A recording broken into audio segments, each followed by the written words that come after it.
anyone tell me I was gonna have to memorize so many passwords in my life? Oh, are you feeling my pain? Because I feel yours. I tried so hard, and I got locked out of my own bank account because I tried to reset the password and I couldn't remember my mother's maiden name, and then I did it wrong, and then it was gonna be 4 days before they'd allow me. So finally I had no choice. I had to hire a hacker. But now they have 1Password. It's a new app, and you just have to remember 1Password, and you put all your passwords underneath that 1Password, so I did that. And I forgot that 1Password, and... But there are all these new websites, too. Findyourfamily.com, that's a new website. Is there anyone here who thinks what they need in their lives is more relatives? And I did try that one where you find your ancestors, and I'm not sure how valid it is, but I did the thing, you spit in the envelope and you send it in, and the results were kind of interesting. You know what? It turns out my great-great-grandfather is SpongeBob SquarePants.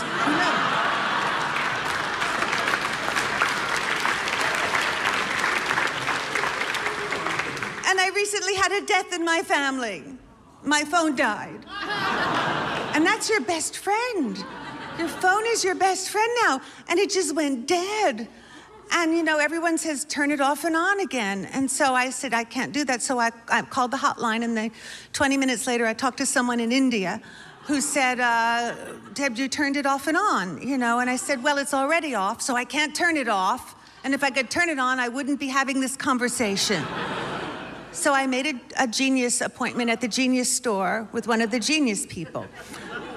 And I guess all the geniuses were in Genius school that day, because I got a teenager with blue hair and a ripped t-shirt.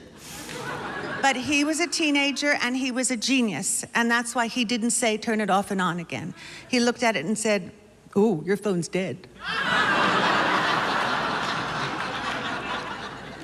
And he went on and he said, oh, sometimes it happens. That's what he said. Then he asked me, did you back it up on the cloud? And I said, no. And he said, well, why not? And I said, because I'm 64 and I have no idea what you're talking about.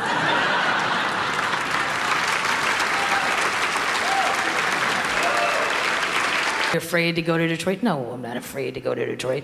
I'm not afraid of normal things. It amazes me when my friend is a DVD distributor. He's like, you know what, people love horror movies because teenagers, they love to pay to be frightened. I go, that's because they have not lived long enough to know that real life will scare the shit out of you. There is no reason to go pay to be scared. Because at this age, I could care less if a vampire walked in my house. I truly wouldn't even blink an eye.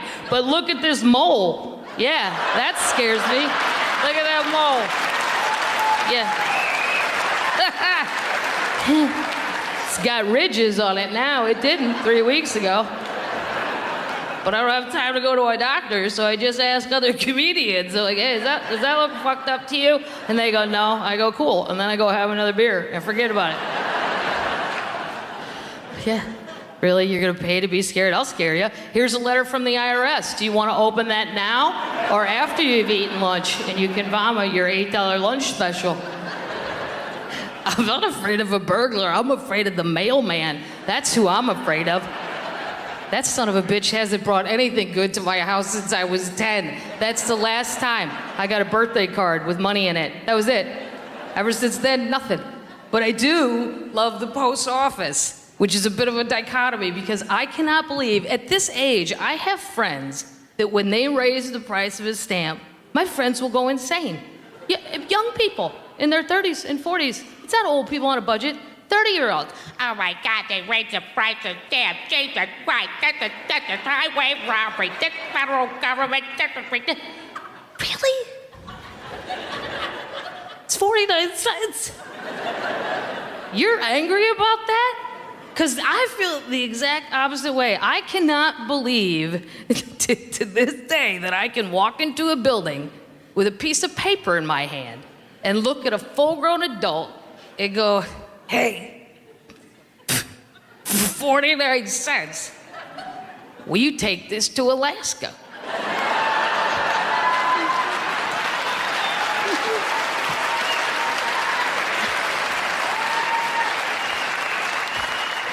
They go, yes, ma'am. We'll have it there in 2 days. Is there anything else you'd like? More stamps. This is crazy. And then the government's cutting some of the post office. That makes me sad, because then there's always a big argument. Should the government pay for programs like that or not? I don't know. I feel back and forth. PBS, Mitt Romney said cancel it. No, that's Sesame Street. You can't do that. But you could do PBS better than it's being done. I can tell you, I don't get it. I know in hotels, it's always the channel that's on. So like I'll come home from a show, and maybe I've had 2 or 4 glasses of wine, and maybe it's late, and maybe I'm in a sentimental mood, and that's what PBS does. They show sentimental concerts. It's those 3 old people sitting on a couch. It's like they're talking directly to you. Hey, Kathleen, welcome home from the show. Did you have a good time tonight? Yeah, I did. Had a good time tonight. Would you like to hear a little John Denver this evening? Oh. Yes, I love John Denver.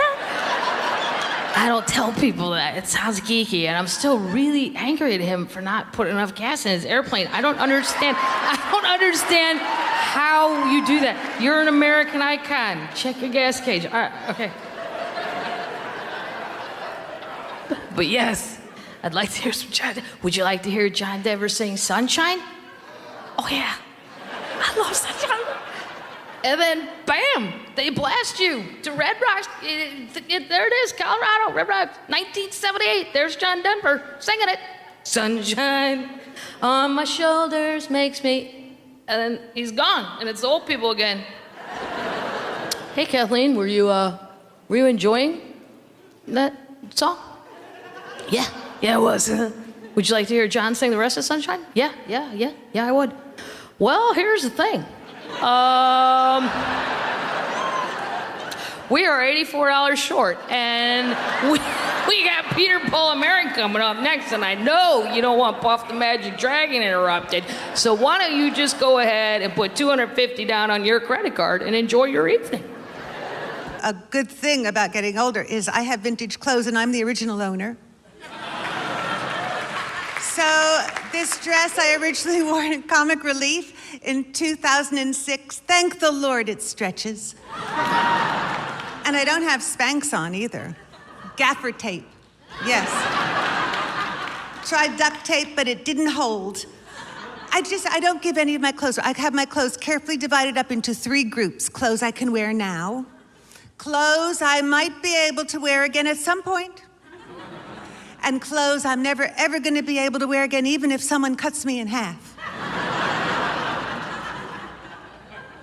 I have a pair of jeans, I'm telling you, the Israelis and Palestinians have a better chance of getting together than this zipper.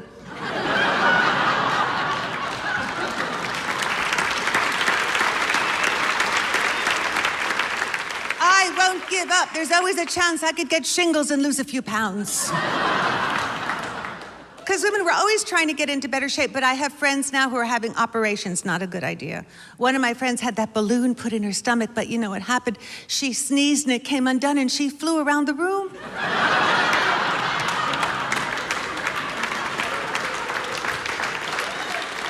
Even the supplements are dangerous. One of my friends took one of those supplements you see on TV, guaranteed she would lose 5 inches. She got shorter. Women, we like to exercise, but we like to exercise and talk. I have 2 friends, they like to jog and talk, they biked and talked, swam and drowned. I mean, even my great-great-grandmother used to take yoga, always bragging about how limber she was. I could touch the back of my knee to my nose. No, she had a fake leg, that didn't count. Come on. So I have given this subject a lot of thought, and I have decided that as an older woman, I do not want to be in really good shape, and I'll tell you why. Because I don't want to be one of those women who looks great from the back and then turns around and frightens people.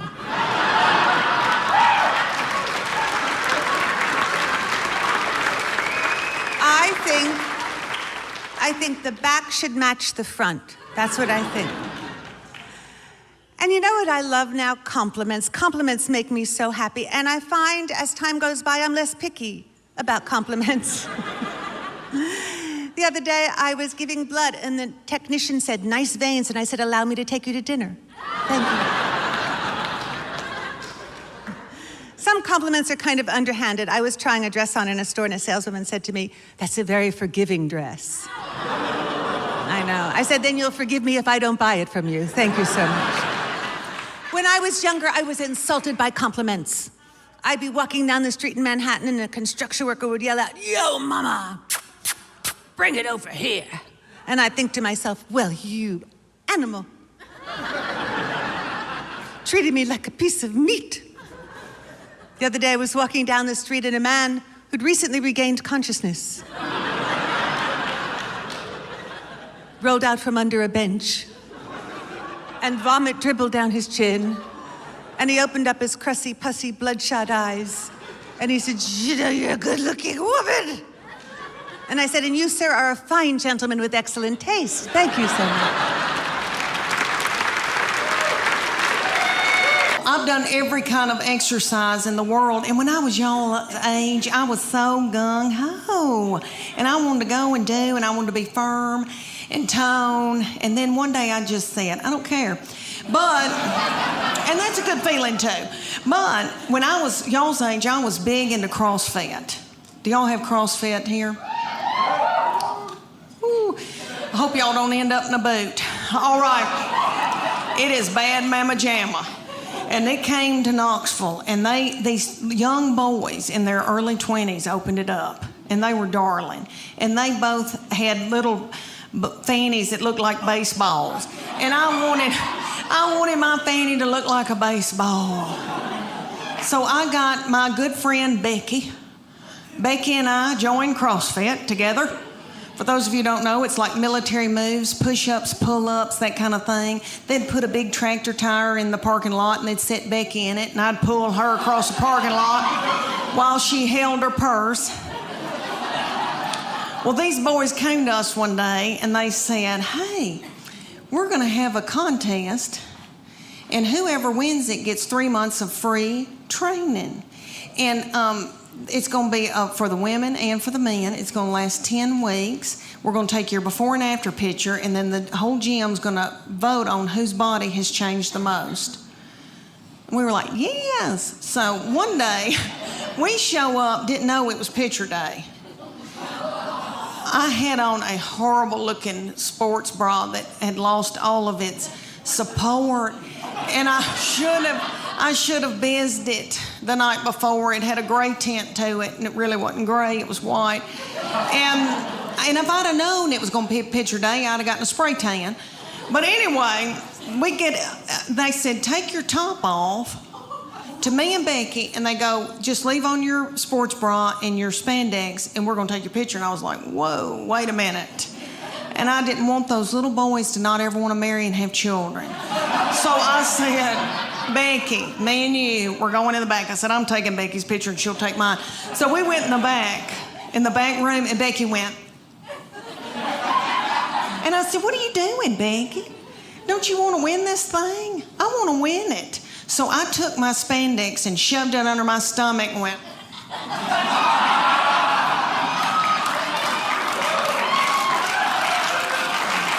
Thank you.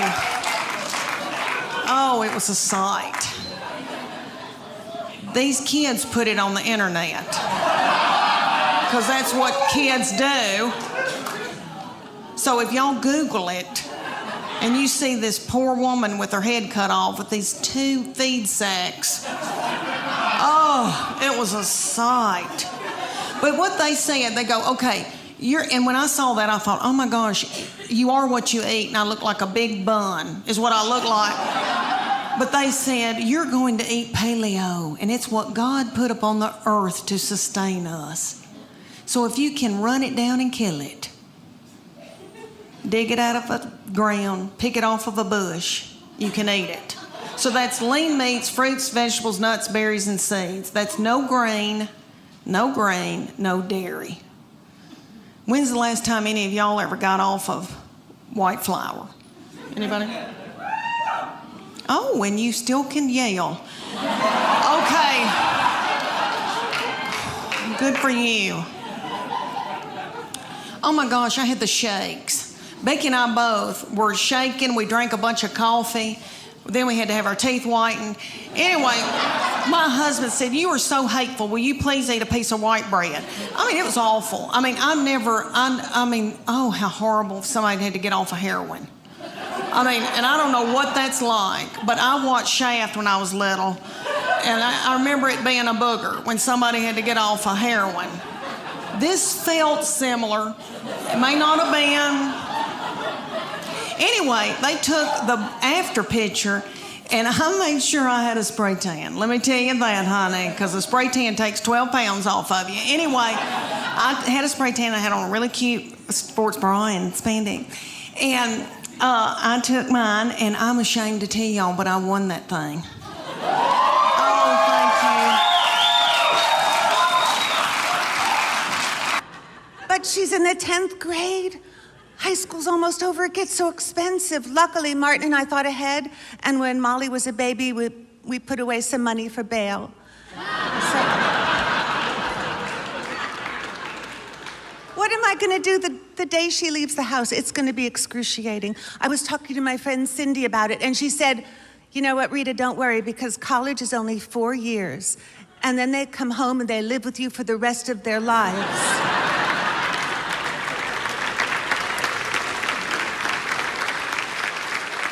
Because she has a son, wait do you hear? He went to Ivy League college, came home, lives in the basement, and he's a bouncer.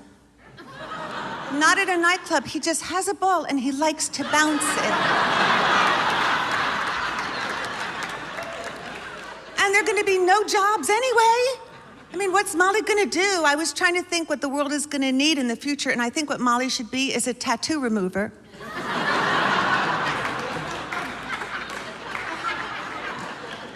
Because a lot of people are going to be happy with the decisions they made in their youth. And some people are going to say, you know, I like French toast. I don't know why I seared it into my forehead. And there's so many things I don't understand about young people. Maybe you can help me. I don't understand the clothes. Young boys' clothing is getting looser and lower. Young girls' clothing is getting tighter and higher. Saw a young couple crossing the street. He was wearing a blanket. She was wearing a blindfold. Here's something I'll never understand, the pierced tongue. And I think strange things. I can't stop myself. Like, if they take it out and then they eat soup, does it fall through the hole? And it's always young people who go into body piercing. I might have figured this out. I think it's because they haven't experienced a lot of pain in their lives yet. You never see a 90-year-old person wake up and say, "You know what I'd like to do today? Just as a present to myself. Punch a hole in a tender organ."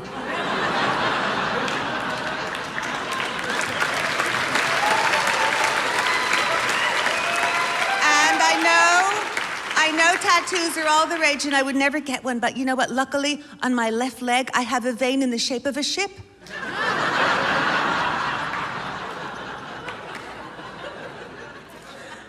I don't understand the music. Madonna's music used to be shocking, but you know what it is now? It's elevator music. I was in an elevator, I heard "Like a Virgin, touched for the very first time." What's elevator music gonna be like in 30 years? Got something itching in my pants and it's swinging to and fro. But I can't scratch it, my shorts are too low.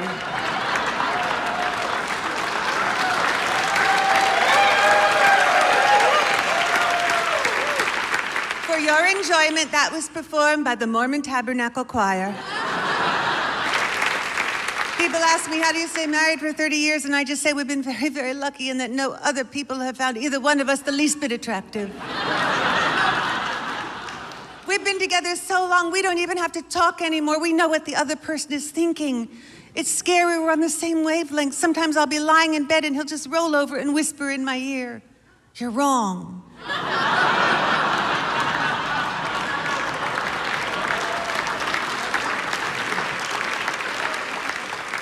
I think honesty is very important in a relationship. I think it must be avoided. And I'm honest, I just wait till the right time. I wait till he says, I broke a dish. And then I say, I scratched the car. I lost my wallet. I kicked your mother. Because my mother-in-law is a cranky woman. She is, and she has arthritis, and she won't take any pain pills because she doesn't want to become addicted. She's 90. What's the worst thing that could happen? For the last 10 years of her life, she'll be in a good mood. But you try to help people. We bought her one of those walk-in bathtubs, but she keeps filling it up and then opening the door. Martin and I have gotten along much better since the GPS system was invented, so we don't fight as much in the car. Well, the first GPS lady, we had to get rid of her because she sounded like his mother, and they'd pull over and argue for hours, but... I remember the first time we got in that car, and we were going to San Diego, he just programmed it in, and everything was going great, till we changed our minds. We were going to San Diego, we changed our minds, we decided to go to Los Angeles. And we didn't know how to tell the car. We finally had to go to San Diego just to shut her up.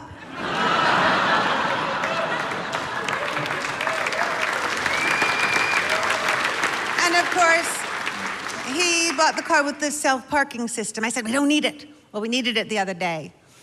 We were parking, a policeman came over and said, that's a no parking zone. And Martin said, nothing to do with me. This is where the car wants to park. Because cars are almost human these days. They tell you everything they're feeling. A yellow light comes on if the tires need air. A red light comes on if it needs cooler. The other day we were driving along, a purple light came on. And I looked it up and it turned out the car was just feeling vulnerable.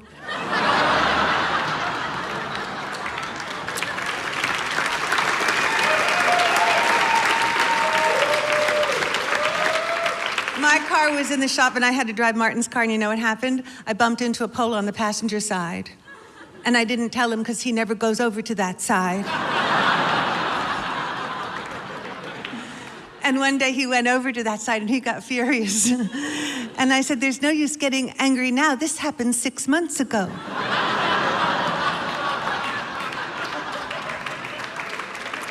So I finally got a new car because you know what I wanted? I wanted a keyless ignition. Because don't you hate looking for that key? I just said, I deserve a keyless ignition. So I got a car with a keyless ignition. I was driving it home. I decided to stop at Starbucks to get a $9 cup of coffee. And I wanted to test my keyless ignition. And I came out and I held my coffee because I knew I didn't have to go in my handbag. And I would just pull the handle and it didn't work. No. And I said, maybe I'm aiming it wrong. And I turned and I put nothing. And finally a guy came out and told me what I was doing wrong. I felt so dumb. He said, that's my car.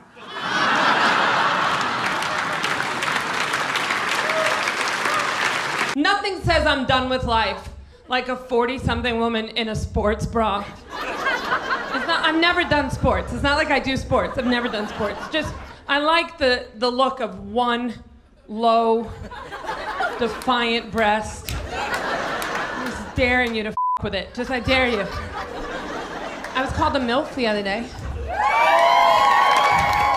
Kind of a compliment. Moms, I like to be. You know what that is? Moms, I like to be. It's a compliment if you're a mother. I'm not, so it's a tad insulting. I said to the kid, I'm not a mother, but thank you. He's like, you're still MILF. No. Like, then you're a ILF. I'm like, what are you, special needs? What the is wrong with you? I love young guys. How old are you, sir? You know who I'm talking to. 43. Yeah, too old for me. Because look, did you see how he did? Anyone see it? He just did this. Just a total like, ugh, this stripper's chatty. I know, you don't want me either. I get it. We both have opinions. What do we need with each other? We both have ideas. You have ideas that you've actually thought out and put into fruition. That's annoying. Look at this kid. No ideas. No opinions. I could either one of these kids into changing their religion. One good tickle, a pinky in the this kid's following jihad. He's gonna be tougher. He doesn't care. The older guy, he doesn't care about that. Give him a chocolate eclair and put Castle on, he's happy.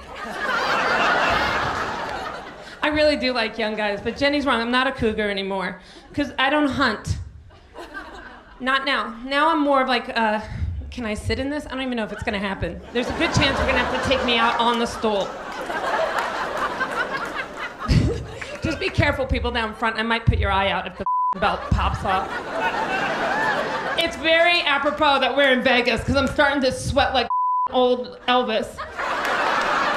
Like the old fat Elvis right before he died on the toilet. That's where I am right at this moment.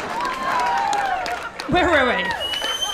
I'm not a cougar who hunts. No, I'm like a zoo cougar now. I'm a zooger. I'm a lazy cougar that just sits around its habitat and enjoys its fake rock. Every now and then, one of those 26-year-olds accidentally falls over the side. Excuse me. No, help yourself. I ain't running. Bad hip. I'll get the next one. Oh, y'all. I'm so much more, way more than I have. And since I had a baby in the hospital, I probably weigh about the same that I had a baby in the hospital. And back then, I remember thinking, oh my gosh, what in the world's happened to me? And I had my class reunion right after I had my first baby, and I wore a big jumper, and I was nursing. And I remember like drinking a Diet Coke, and my breast milk shot out the front of my dress. And then one of my friends from high school said, when are you going to have your baby? And I was like, I've had my baby. But anyway, I feel fat, and it's my hormones. I have no testosterone.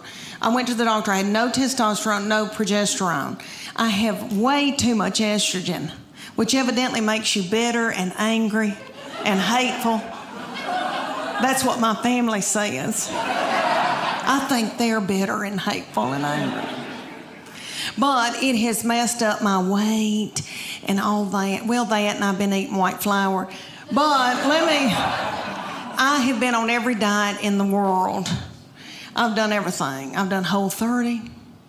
I've done South Beach. I have done Weight Watchers. All right, I praise God that Weight Watchers doesn't have a limit on how many times you can join.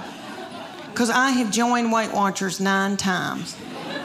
And lost 7 pounds in all. Come to find out, you have to follow a program.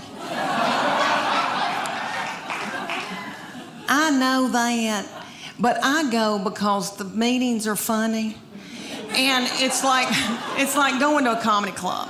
It really is. It's like AA, but it's for people who eat their emotions. And that's who I am. I eat my emotions. Like my husband would come home and the kids would be fighting and he'd say something like, what have you done all day? And I'd eat a hot dog and I don't even know where it came from. Well, I had to keep from drinking whiskey. I didn't want to get hooked on whiskey with little children. So I joined Weight Watchers so many times, and this last time, Oprah bought it. And they had Oprah on TV, and she was twirling pasta on a fork and running through tall grass. And I thought, well, if she can do it, I can do it. No, turns out, no, for the 9th time. But what the deal is they give you a point value on food. So fruits and vegetables are free.